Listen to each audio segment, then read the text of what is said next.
ಸುಜಾತ ಕಿಚನ್ಸ್ಗೆ ಸ್ವಾಗತ. ಇವತ್ತು ನಾನು ಪುರಿಯನ್ನು ಒಗ್ಗರಣೆ ಮಾಡ್ತಾಯಿದ್ದೀನಿ. ಈ ಒಗ್ಗರಣೆಯನ್ನು ಮಾಡೋದಕ್ಕೆ ಏನೇನು ಬೇಕು ಮತ್ತು ಈ ಒಗ್ಗರಣೆ ಪುರಿಯನ್ನು ಮಾಡೋದು ಹೇಗೆ ಅಂತ ನೋಡ್ಕೊಳ್ಳೋಣ. ಈ ರೀತಿ ಪುರಿಯನ್ನು ಮಾಡಿಕೊಂಡ್ರೆ ಕಾಫಿ, ಟೀ, ಸಂಜೆ ಸ್ನ್ಯಾಕ್ಸಿಗೆ ತಿನ್ನೋದಕ್ಕೆ ಚೆನ್ನಾಗಿರುತ್ತೆ. ಪುರಿಗೆ ಒಗ್ಗರಣೆ ಮಾಡೋದು ಹೇಗೆ ಅಂತ ನೋಡ್ಕೊಳ್ಳೋಣ. ಮೊದಲು ಒಂದು ಬಾಣಲೆಯನ್ನು ತೊಗೊಂಡಿದ್ದೀನಿ. ಅದಕ್ಕೆ ಅರ್ಧ ಟೇಬಲ್ ಸ್ಪೂನಷ್ಟು ಎಣ್ಣೆಯನ್ನು ಹಾಕ್ಕೊಳ್ತಾ ಇದ್ದೀನಿ. ಎಣ್ಣೆ ಬಿಸಿ ಆದಮೇಲೆ ಸ್ವಲ್ಪ ನೆಲಗಡಲೆ ಬೀಜವನ್ನು ಹಾಕ್ತಾಯಿದ್ದೀನಿ. ಇದನ್ನು ಚೆನ್ನಾಗಿ ಹುರ್ಕೋಬೇಕು. ಇದು ಚೆನ್ನಾಗಿ ಹುರ್ಕೊಂಡ್ಮೇಲೆ ಇದಕ್ಕೆ ಒಂದು 5 ಒಣಮೆಣಸಿನ್ಕಾಯನ್ನು ಹಾಕ್ಕೊಳ್ತಾ ಇದ್ದೀನಿ. ನಮಗೆ ಖಾರ ಇನ್ನೂ ಬೇಕು ಅಂತಂದರೆ ನಾವು ಸ್ವಲ್ಪ ಚಿಲ್ಲಿ ಪೌಡ್ರನ್ನು ಇದಕ್ಕೆ ಸೇರಿಸ್ಕೋಬೋದು. ಹಾಗೆ ಸ್ವಲ್ಪ ಕರಿಬೇವನ್ನು ಸೇರಿಸ್ಕೊಳ್ತಾ ಇದ್ದೀನಿ.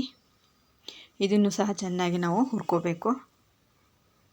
ಆಮೇಲೆ ಸ್ವಲ್ಪ ಉಪ್ಪನ್ನು ತೊಗೊಂಡಿದ್ದೀನಿ. ಈ ಉಪ್ಪಿಗೆ ನಾನು 1/4 ಸ್ಪೂನಷ್ಟು ನೀರನ್ನು ಸೇರಿಸ್ಕೊಳ್ತಾ ಇದ್ದೀನಿ.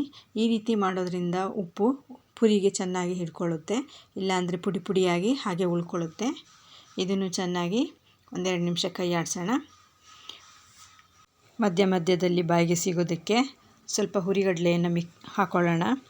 ಹುರಿಗಡಲೆಯನ್ನು ಜಾಸ್ತಿ ಏನು ಹುರಿಯೋದೇನು ಬೇಕಿಲ್ಲ, ಹಾಗೆ ಸ್ವಲ್ಪ ಬಿಸಿ ಮಾಡಿಕೊಂಡ್ರೆ ಸಾಕು.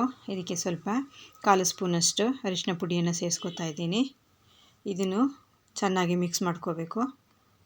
ಇದು ಚೆನ್ನಾಗಿ ಮಿಕ್ಸ್ ಆದಮೇಲೆ ನಾವು ಪುರಿಯನ್ನು ಹಾಕ್ಕೊಂಡು ಅದನ್ನು ಚೆನ್ನಾಗಿ ಮಿಕ್ಸ್ ಮಾಡ್ಕೋಬೇಕು.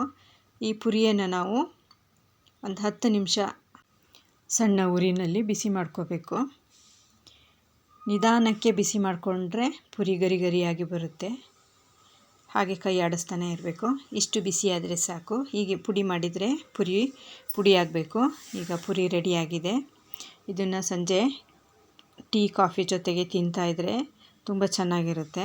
ನೀವು ಒಂದು ಸಲ ಈ ರೀತಿ ಮಾಡಿ ನೋಡಿ, ಮತ್ತೆ ಮಾಡ್ಕೋಬೇಕು ಅಂತ ಅನ್ನಿಸ್ತಾ ಇರುತ್ತೆ. ತುಂಬ ರುಚಿಯಾಗಿರುತ್ತೆ. ಮಕ್ಕಳು, ದೊಡ್ಡವರು ಎಲ್ಲರೂ ಸಹಿತ ಈ ರೀತಿ ಮಾಡಿಕೊಟ್ರೆ ತುಂಬ ಇಷ್ಟಪಟ್ಟು ತಿಂತಾರೆ.